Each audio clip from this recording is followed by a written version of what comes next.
je vous donne la réponse par rapport à la posture de l'arbre, la photo que j'ai postée hier dans le groupe. Si vous ne l'avez pas encore vue, mais défilez un peu dans les posts du groupe, vous allez la trouver. Ça ressemble à ça ici. Donc, je vous ai demandé d'analyser la posture et de réfléchir à qu'est-ce qu'on pourrait améliorer. Et bravo pour vos réponses. Je pense que pratiquement tout a été dit, en fait.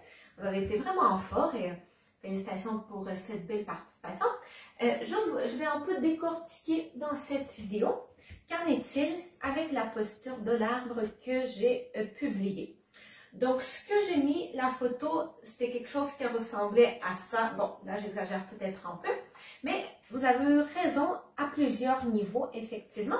Donc, je vais commencer à partir des pieds. Attendez, est-ce qu'on voit mes pieds? C'est vrai que sur la photo, on ne voit pas très bien mes pieds, mais il y a quelqu'un qui a mentionné que l'ancrage est très important au niveau des pieds, effectivement.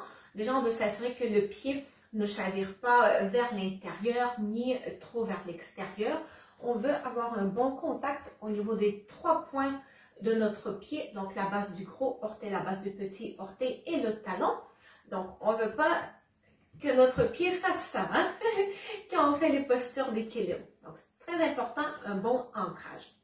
Donc, vous avez été plusieurs à noter au niveau du genou.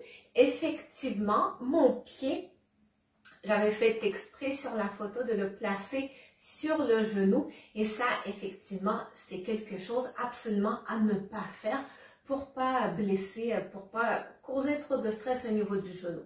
Donc, comme vous l'avez très bien noté, le genou, on va le placer soit en dessous du genou ou au-dessus du genou.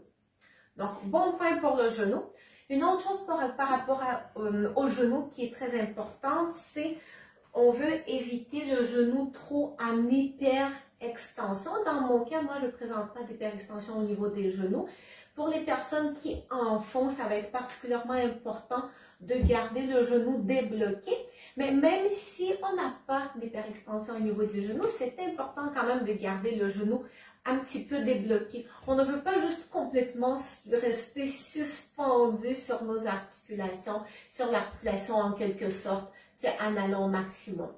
On garde le genou un peu débloqué, ça va permettre aux muscles de rester plus actifs également. Okay? Donc, au niveau des hanches, effectivement, une fois de plus, vous avez raison, les hanches, ce qu'on peut observer parfois quand une erreur en fait qu'on va observer quand les personnes vont faire la posture de l'arbre, ça va être surtout présent en fait plus on va soulever notre pied, plus on va placer notre pied haut, mais plus cette erreur risque d'arriver en fin du compte. Ça va être c'est qu'on va trop pousser déjà avec le pied, vous voyez, ah, on dirait que ça facilite en quelque sorte de retrouver un certain équilibre. Quand je pousse, par contre, on n'est plus du tout aligné dans cette position. Okay? Donc, c'est pour ça que ce que j'indique aussi souvent quand je vais enseigner cette posture, c'est la première chose qu'on va faire, écoutez, donc on va créer cet ancrage avec le genou débloqué. Je transfère le poids sur un pied. Et donc là, d'abord, je vais décoller le genou dans ce plan-là, sans le tourner directement et sans poser mon pied directement. Donc, je décolle le pied. Je sens un ancrage au niveau de l'autre jambe qui reste au sol. Et là, ensuite, ce qu'on va faire, c'est sans changer la position au niveau du bassin, ça va être juste la jambe en fait qui va bouger, le genou qui va s'ouvrir. Okay? Une autre erreur qu'on va voir souvent, ça va être une rotation au niveau des hanches qui va accompagner en fait ce mouvement. Ça aussi, c'est quelque chose qu'on ne veut pas faire et c'est quelque chose que j'ai fait sur la photo. Donc, nous, ce qu'on veut, c'est les hanches ne bougent pas, en tout cas, bougent minimalement, minimum de mouvement au niveau des hanches, juste, juste le genou qui va s'ouvrir. Okay? Puis là, l'ouverture au niveau de la hanche, écoutez, ça va dépendre d'une personne à l'autre. Okay? Ce qui est surtout important, c'est donc s'assurer que les hanches ne vont pas bouger, que c'est uniquement le genou qui bouge. Il y a peut-être certaines personnes qui vont être capables d'aller un petit peu plus loin, d'autres personnes qui seront capables d'ouvrir un peu moins. Et ça, c'est pas grave, ok? C'est pas sur ça qu'on veut se concentrer en premier, ok? Donc, d'abord, alignement, ok? On tourne le genou, puis ensuite, on va poser doucement le pied sur, soit en dessous du genou, soit au-dessus de notre genou, ok? Mais sans pousser sur la jambe opposée. Donc, ça, c'est très important. Donc, la position au niveau des hanches, au final, devra rester la même que je suis juste debout sur mes deux pieds, ok? Donc là, je transfère le poids sur une jambe. Donc, la position au niveau des hanches devrait rester pareille quand je suis comme ça ici versus quand je vais ouvrir un peu la hanche. Vous voyez, ça n'a pas trop bougé.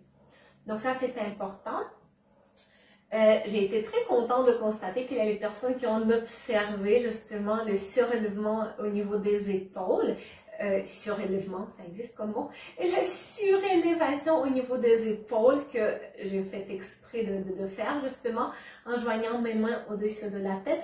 Donc effectivement, ce qu'on veut, on veut s'assurer aussi que les épaules vont rester, que la distance, on va s'assurer de garder les épaules plus loin des oreilles. On fait notre exercice d'autograndissement en allongeant le cou. Puis ensuite, les mains, en fin du compte, on peut soit les placer, là j'ai pas un très bon ancrage, hein, je suis en train de parler, mais soit on va placer les mains de chaque côté, soit on peut joindre les mains en prière, en tirant les épaules un petit peu vers le bas avec une belle ouverture au niveau des épaules en même temps, soit on peut également les joindre au-dessus de la tête en s'assurant que les épaules restent quand même éloignées des oreilles. Ok? Voilà. Donc, c'est principalement les éléments sur lesquels il faut porter une attention particulière, surtout au début. Ce sont les erreurs pas mal les plus fréquentes qu'on va observer au niveau de la posture de l'arbre. Donc, j'espère que je n'ai rien oublié. Sinon, je vais rajouter des petits trucs qui vont me venir par la suite en commentaire également. Bisous tout le monde.